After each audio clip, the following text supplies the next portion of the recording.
두 번째 이제 성교통의 원인은 외음부 전전통이에요.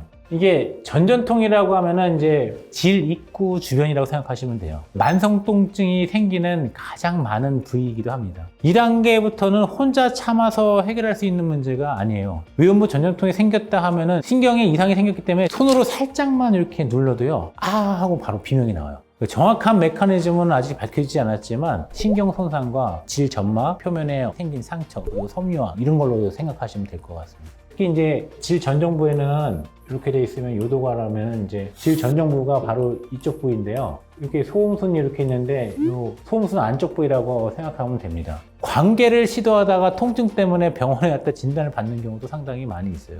심해지면 아예 사육 자체가 불가능해지기 때문에 그제서야 병원을 찾는 경우도 있고요. 외음부의 전정통 치료는 병원의 도움을 꼭 받아야 합니다. 염증이 있으면 항생제를 먹어서 염증 치료를 해야 되고, 또 국소에 이제 문제가 생겼으면 국소 치료를 개별적으로 갖다가 하셔야 돼요. 주사 치료나 기계 치료를 통해 과민해진 신경 반응을 낮추는 거죠. 그러면 도움이 돼요. 조기에 진단하고 조기에 치료를 할수록 회복 가능성이 상당히 높아지는 치료다 생각하시고, 내가 성관계 할 때 아프다 그러면 바로 병원에 오시는 게 제일 좋을 것 같아요. 성교통 중에서도 가장 무서운 성교통이 있는데요. 세 번째 원인은 바로 질경련이라는 게 있어요. 쥐가 나듯이 질이 갑자기 수축해버려서 근육이 딱딱해져 버리는 현상이에요. 근데 이게 안 풀려요. 보통 질경련이 성관계 때 보통 많이 오기도 합니다. 어떤 경우에는 성관계 할 때 성기가 질 속에 들어가서 빠지지 않는 경우도 있어요. 저도 응급실에서 딱 한 케이스 본 적이 있는데요. 남성과 여성이 한 이불에 쌓인 채로 응급실에 차로 실려온 적이 한 번 있어요. 질경련은 시간이 지나면 자연스럽게 풀리는 경우도 있는데요. 근데 이제 질경련이 한번 오면은 이제 안 풀리는 경우도 있는데, 이거는 여성들이 심리적으로 굉장히 많이 긴장하거나 두려웠을 때도 많이 좀 생기기 때문에 여성을 안정시키는 것부터 치료 시작이 될 수가 있어요.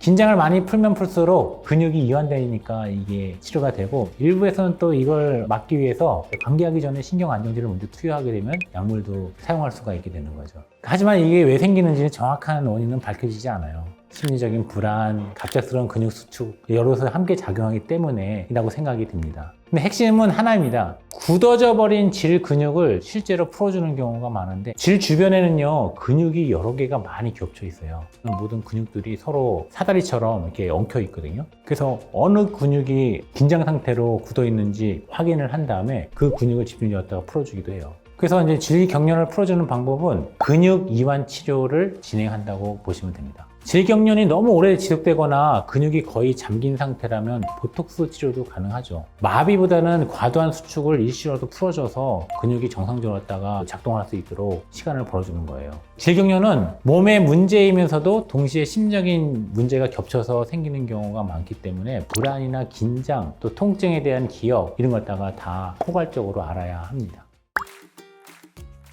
그리고 성교통 이야기가 나와서 생각난 건데요. 이런 질문을 정말 많이 받거든요. 혹시 배우자의 음경 크기 때문에 아픈 걸까요? 물어보시는 분들이 상당히 많아요. 결론부터 말씀드리면 그런 경우는 아주 드물다는 겁니다. 이럴 때는 반복적인 질 손상으로 인해서 질 이완 수술을 고려하는 경우도 있어요. 하지만 분명히 말씀드릴 수 있는 건 크기 자체가 문제인 경우는 많지 않다는 거예요. 그 이유가 여성의 질은 흥분이 되면 남성의 성기의 크기만큼 늘어날 수가 있는 거예요. 그리고 공간도 많이 넓어지기 때문에 남성의 성기하고는 크게 연관성이 이렇게 많지 않은 것 같아요. 단 이건 있어요. 질 입구가 굉장히 작아지면은 당연히 큰 성기가 들어갔을 땐 되게 많이 아프겠죠. 그래서 크기가 커서 그런가 생각하지만 실제로는 몸이 아직 준비가 안 된 상태에서 문제가 생기는 경우가 많다는 거예요. 결과적으로는 남성의 성기 크기는 문제가 안 된다 이렇게 말씀드리고 싶어요. 원장님, 그럼 네. 폐경후에 여성의 질 건조증도 성교통에 영향? 당연히 영향을 주죠. 폐경이 되면은 일단은 질 점막에 촉촉함이 없어지는 거죠. 촉촉함이 없어진다 그러면 어떻게 돼요? 질 점막이 늘어나는데 한계가 생기는 거고, 그만큼 이제 늘어나는 범위도 작아지고 당연하게 성교통이 생길 수가 있어요. 그럼 윤활제만 사용해도 성교통을 해결할 수 있나요? 윤활제를 사용하게 되면 처음에는 해결할 수 있어요. 처음에 이제 삽입하거나 들어갈 때 충분히 안 아프고 관계를 하는데, 시간이 지나면서 이 윤활제가 다 날아가거나 소진이 돼갖고 작동을 못하게 되면 다시 또 성교통이 생길 수가 있는 거죠. 결과적으로 제일 좋은 거는 내 몸이 반응해서 부드러워지는 게 가장 중요한 거예요. 그럼 만약 성교통이 있으면 병원에 가면 어떤 검사부터 받아요? 일단은 먼저 질이 잘 늘어나는지 안 늘어나는지 수축력 검사를 하게 되고요. 또 이제 얼마나 힘이 센지도 검사하고 질의 어떤 내부의 직경이 얼마만큼 늘어나 있는지 그걸 갖다가 체크를 하게 됩니다. 그리고 염증 검사를 통해서 질 입구에 염증이 있는지 없는지 확인을 하고 육안으로 봤을 때 질 점막 자체가 하얗면은 내부에 이제 콜라겐층이 다 빠진 거거든요. 그랬을 경우에는 이 노화하고 관련이 돼 있어요. 그러면 이제 바로 또 성교통이 생길 수 있는 문제가 되는 거예요. 성교통은 참아야 할 그런 문제가 아니고요. 성교통이 계속해서 반복이 된다면 혼자 넘기지 말고요. 병원에 가서 정확한 상담과 진단을 받는 게 중요하다고 말씀드리고 싶고요. 원인을 알고 치료를 시작하면 지금보다 훨씬 편안하고 건강한 성생활로 이어질 수 있다는 거 꼭 기억하시길 바랍니다.